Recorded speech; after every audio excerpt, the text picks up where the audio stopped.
Hey guys, what's up and welcome back to 10 Bagger Stocks, the YouTube channel where I document my personal investing journey. This channel is dedicated to creating a space where investors can share ideas, learn to earn, and most importantly, try to beat the street together. How is everybody? Hope all you guys have been crushing it on the market with this rally off the lows. Let me know down in the comments if there were any stocks in particular that performed well for you in April 2020.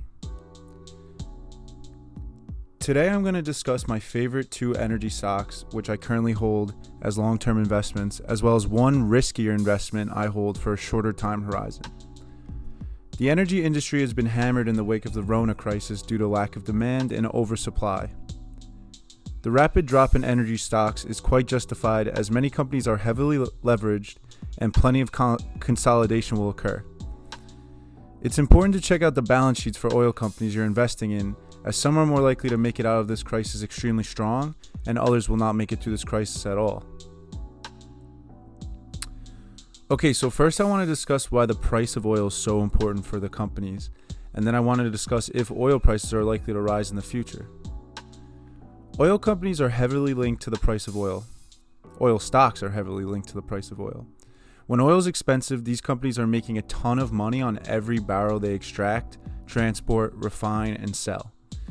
However, when oil prices are low, the margins are slim, and many times companies can't even turn a profit. In April 2020, the price of oil turned negative for the first time in recent history, which means that oil producers would actually need to pay storage facilities to hold on to the oil they produce.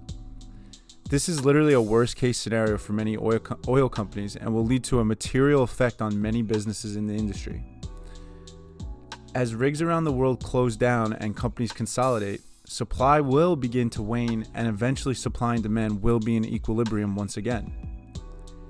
Interestingly, demand will rise as the economy opens up, so one can certainly expect oil prices to rise in the foreseeable future. I personally think oil prices will be back to normal around the end of 2021.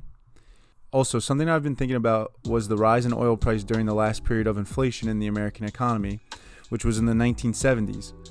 Oil stocks were some of the top performers of that time period as the price of oil rose from $3 per barrel to $40 per barrel, due in part to a weakening dollar. In 2020, we have the Fed printing trillions of dollars. I personally believe this is going to lead to a period of higher than expected or higher than normal inflation, which is going to cause oil stocks in particular to do well. So although oil stocks are beaten down right now, in the long term, when we consider inflation and a balancing out of supply and demand, I think oil stocks are going to be looked at as quite a good investment right now. Okay, so now that you know my thesis on the rebound of oil and other resources, let's dive into the stocks I'm going to discuss today. First, I want to discuss a company that's been around forever, aka since 1887, and has maintained a very strong balance sheet throughout that time. The stock is Marathon Oil, or MRO. The company has been hammered particularly hard during the coronavirus crisis due to their position in the oil supply chain. They are focused mostly on exploration and production of natural gas and oil, and as the price of these resources stays low, this segment of the industry will be particularly hurt hard.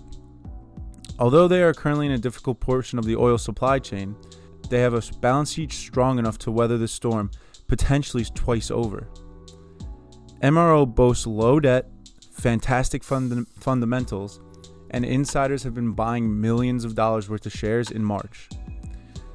Marathon Oil owns a diversified portfolio of oil resources which will return to being highly profitable assets once supply and demand even out and the oil price stabilizes. All of these factors combined tell me that the risk of Marathon Oil going bankrupt is very, very low. In fact, I would argue that there is actually a stronger chance of another oil giant taking on debt to buy Marathon Oil for its efficiently managed balance sheet and lucrative future resources. My opinion is Marathon Oil will continue to be an effectively managed company on the other side of this crisis, and I expect this company to be a 3 to 4 bagger when supply and demand even out.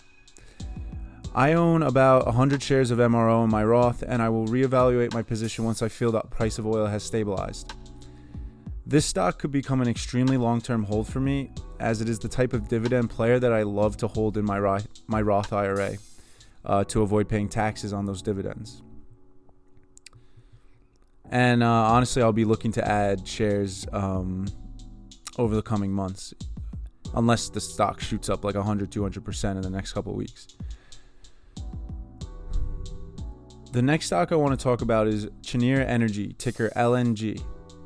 Moving away from oil, LNG is USA's largest exporter of liquefied natural gas, which is an extremely important and growing part of the world's energy grid. Natural gas is far more environmentally friendly than coal, and although plants are quite expensive to build, once the infrastructure for the resource is created, it's a fairly cost-effective resource currently compared to renewables in the current energy environment. Of course, this could and probably should change over the next 50 years. However, I expect natural gas to be an important player in the industry into my retirement. I expect natural gas to account for 20 to 50% of the total energy production in the United States, overtaking coal completely.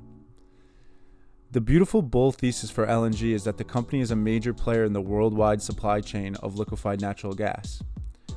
LNG exports to both China and Europe, and as natural gas grows its share in the energy grid, LNG, which currently has a market cap of only about $10.8 billion, has plenty of runway to grow. In my opinion, they have an opportunity to become the potential ExxonMobil of the liquefied natural gas industry, which, as I said, is growing. The company is effectively managed and boasts a solid balance sheet compared to the rest of the energy industry. I believe LNG has a strong moat and is uniquely positioned to grow with the worldwide natural gas market. After the demand shock of the Rona crisis, LNG presents a very strong margin of safety at these levels, and as such, I had invested a solid amount of my portfolio into the stock with a cost basis of around $35 a share. The stock has performed well for me and has, as of today, risen to around $44. I don't expect to sell this stock anytime soon and will be adding shares during any pullback. I expect LNG to be at least a multi-bagger considering a long-term mindset. Alright, the last stock I'm going to discuss today is quite a bit riskier investment than the first two. The company is Transocean Limited, ticker RIG, R-I-G. Swiss-based Transocean is the largest operator of offshore drilling rigs in the world by revenue. Offshore drilling will be one of the most sensitive segments of the oil market during this Rona turndown, and as such, a notable bankruptcy in the industry has already occurred, with Diamond Offshore, ticker DO, going bankrupt this week. Transocean is, of course, also sensitive to the same risks. However, they are a little bit more protected considering they're a Swiss company, and honestly, I think they'd likely be bailed out by their nation if the situation required. In addition, although they have a decent amount of debt, as of December 2019, they actually have $1.7 billion in cash on their balance sheet and another $1.3 billion available to draw from a revolving credit facility. This amount of money available to them should be enough to navigate the downturn, honestly, and get through it and see the other side of the demand shock and benefit from higher oil prices. Another possible headwind for RIG once they move past the Rona crisis, is the consolidation that will occur in the industry.